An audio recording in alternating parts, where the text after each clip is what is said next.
এটার অর্থ হইলে আমি বক্সটা পুরোটা এসেছে কলা গাছ ঢুকে গেছে, এটার ভিতরটা একদম ফাঁকা থাকে। বুঝছেন? এই জন্য এটা কাগজ ঢুকাইয়াও করা যায়, টেপ মারিয়াও করা যায়, কয়েক রকম করা যায়, কিন্তু এইটা একটা সহজ। বুঝছো?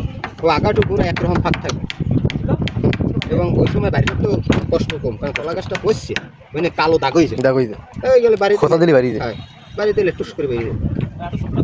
আর কাগজে দাগটা হয় না, কাগজে ওই ছাদ পিটে গিয়ে সেইভাবে লাগে, কারণ ওই হ্যাঁ সিলেকশন বালি দিলে আবার ওই ঘোড়াটায় প্লাস্টারটা তেমন ধরে না, ফাঁকা থাকে, হালকা থাকে। বুঝছো? হ্যাঁ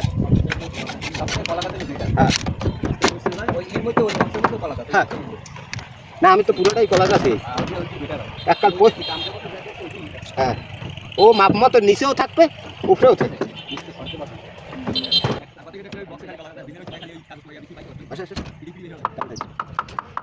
না আমি যদি আমার দরকার হয় না, আমি কি করি ওই রং কেনে লাভ, ঠিক আছে, রং মারিয়ে দিবি, এটা খোলা করে রং বেরিয়ে যায়, এটাই তো রং দিলাম স্যার, বুঝলেন?